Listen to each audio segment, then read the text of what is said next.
में महिला रिजर्वेशन पास कर दिया गया है, किस तरह देखते हैं? मैं बस इसको इस तरीके से देख रही हूँ कि ये चीज़ जो बहुत सालों पहले होनी चाहिए थी वो मोदी सरकार के 9.5 साल बाद हो रही है, और वो भी जब 2014 के मैनिफेस्टो में था। मैं इसको वेलकम करूँगी, पर साथ ही साथ बिल किस फॉर्म में आ रहा है, कब से लागू होगा, वो सब जब बिल सदन में पेश होगा तब पता चलेगा। अभी तो सब सोर्सेज बेस्ड इंफॉर्मेशन आ रही है, पर उम्मीद करती हूँ ये सही तरीके से महिलाओं का सशक्तिकरण करेगा और महिलाओं को जो पावर टेबल पे जगह मिलनी चाहिए थी, जो इतने सारे सालों से हमारा संघर्ष रहा है, उसको पूर्ण करेगा। तो बस यही उम्मीद है कि ये बिल जल्द से जल्द पारित होगा। बिल महिलाओं के हित में होगा। ये बिल जो होगा महिलाओं को उनके अधिकार देगा, साथ ही साथ 2024 के चुनाव में लागू होगा। मैम, चूँकि आप खुद महिला हैं, महिला सांसद भी हैं और राजनीति में हैं, आप पर्सनली क्या चाहते हैं कि इस रिजर्वेशन बिल में जो महिलाओं के लिए आने वाला है, खासतौर से क्या वो ऐसी चीज़ें होनी चाहिए कि जो महिलाओं को उत्थान के लिए और ज़्यादा सपोर्ट करेंगे हमारे?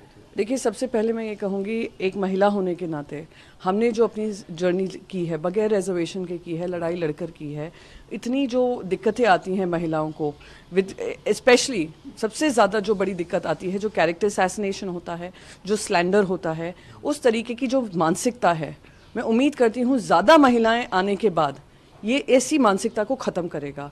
ये जो पुरुष प्रधान देश है वो ध्यान रखेगा कि इसमें महिलाएं भी शामिल हैं।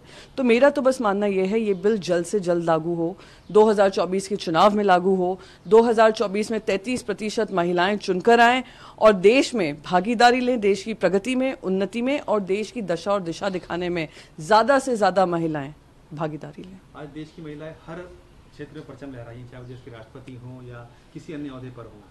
आपको लगता है कि इस बिल के आने के बाद से और सशक्तिकरण बढ़ जाएगा? सबसे पहले तो मैं ये उम्मीद करूंगी कि कोई भी महिला अगर बनकर आती हैं, राष्ट्रपति हों, उपराष्ट्रपति हों, प्रधानमंत्री बने देश की, किसी और का रबर स्टैंप बनकर ना रह जाएं।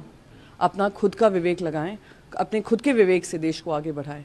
तो यही उम्मीद है कि जो महिलाएं आएंगी वो देश की दशा और दिशा एक ऐसी ओर की तरफ ले जाएंगी जहाँ पे सबको सम्मान मिले, जहाँ पे सबको ऐसा फीलिंग हो कि ये देश हम सभी का है, ध्रुवीकरण खत्म हो। बस यही उम्मीद है और यही आशा है। मैम, एक सवाल कनाडा को लेकर है। हमारे डिप्लोमेट को एक्सपेल कर दिया गया है वहाँ पर, कि खालिस्तान के जैसे एक नेता का मर्डर किया गया, तो उसमें उनकी इन्वॉल्वमेंट बताई है सरकार ने। जस्टिन ट्रूडो ने उसका स्पष्टीकरण दिया कि उनको जो डिप्लोमेट है उसको एक्सपेल कर दिया जाएगा। ये बहुत दुर्भाग्यपूर्ण है और ये डिप्लोमेटिक रिलेशंस पे बड़ा इम्पैक्ट करेगा। आज खालिस्तानी एलिमेंट्स जो बैठे हुए हैं कनाडा में, वो हमारे देश में आतंक बनाते हैं, वो हमारे देश में माहौल बिगाड़ने का काम करते हैं, वो एक ऐसी राजनीति लाते हैं जो देश को तोड़ने की बात हो, और उस पर कार्रवाई अगर हम उम्मीद करें कि कनाडा करे क्योंकि कैनेडियन सॉइल पे हो रहा है, तो और उस पर आरोप उल्टा हम पर लगाना, ये वहाँ की डोमेस्टिक पॉलिटिक्स हो सकती है, पर आप अपने इंटरनेशनल रिलेशंस कनाडा जो खत्म करने का काम कर रही है, ये बहुत ही दुर्भाग्यपूर्ण है। भारतीय सरकार ने पूरी तरीके से खंडन किया है इस बात का और स्ट्रांगली उनको रिप्लाई दिया है कि इस तरह की कोई इन्वॉल्वमेंट नहीं है डिप्लोमेट्स की। मैं आपको बता रही हूँ, ये सिर्फ इनकी डोमेस्टिक पॉलिटिक्स के चलते हुए इनको ये बिल्कुल नहीं लग रहा है, समझ नहीं आ रही है कि अपना इंटरनेशनल रिलेशंस खत्म करने में लगे हुए हैं। और इस तरीके के आरोप लगाना, बेबुनियाद आरोप लगाना ऐसे एलिमेंट्स को लेकर के जो हमारे देश में उत्पाद मचा रहे हैं, ये दुर्भाग्यपूर्ण है। और इसको इतना एस्केलेट जो हुआ है, मैं उम्मीद करती हूँ डी एस्केलेट करेंगे और इंडिया खास करके मोदी सरकार इसका जवाब देगी। अगर जवाबदेही तय नहीं होगी तो ये देश के लिए दुर्भाग्यपूर्ण होगा। आखिरी सवाल, पार्लियामेंट का नया सेशन आज नए पार्लियामेंट में शुरू होगा, फोटो सेशन आपका है, किस तरह की फीलिंग्स हैं? देखिए, जब मैंने ओथ ली थी मैंने यही साड़ी पहनी थी, और आज जब आखिरी दिन इस पार्लियामेंट का है तो मैं इसी को पहनकर जा रही हूँ, क्योंकि सारी मेमोरीज यहीं से शुरुआत हुई थी। तो वहाँ पे पार्लियामेंट में 3.5 साल की मेरी जर्नी रही है।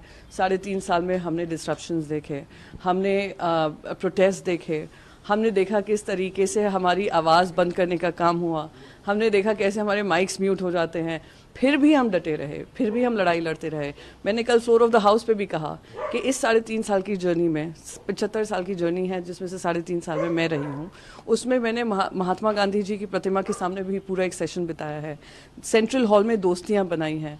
यही स्पिरिट के साथ, प्रजातंत्र की स्पिरिट के साथ सेंट्रल हॉल में नामी गामी लोग अलग अलग पार्टियों से, उन्होंने सॉल्यूशंस ढूंढे हैं। अगर कभी पार्लियामेंट्री रोड ब्लॉक होता था, ये मैं बात कर रही हूँ मेरे आने से पहले कि मैंने किस्से सुने हैं कि रोड ब्लॉक्स होते थे तो सेंट्रल हॉल में उसका रेजोल्यूशन होता था, फिर हॉल चेंबर्स में पास होते थे। तो ये सारी मेमोरीज हैं, अच्छी भी मेमोरीज हैं, खट्टी मीठी भी हैं, पर यही स्पिरिट जो डेमोक्रेसी की स्पिरिट है, डिबेट, डिसेंट, डिस्कशन, डिसरप्शन, इन सबको हम साथ में एसेंस को लेकर आगे बढ़ेंगे। पॉजिटिव वाइब के साथ जा रहे हैं नए पार्लियामेंट में? Absolutely positive vibes. Ganesh Chauth है, मैं सभी देशवासियों को गणेश चतुर्थी की बहुत बहुत शुभकामनाएं देना चाहती हूँ। साथ ही साथ ये भी कहना चाहती हूँ, एक शुभ मुहूर्त है, शुभ मुहूर्त से शुभ शुरुआत हो और देश को आगे बढ़ाने की शुरुआत हो, तो ये मैं उम्मीद करूंगी केंद्र सरकार उस पर ध्यान देगी। Thank you.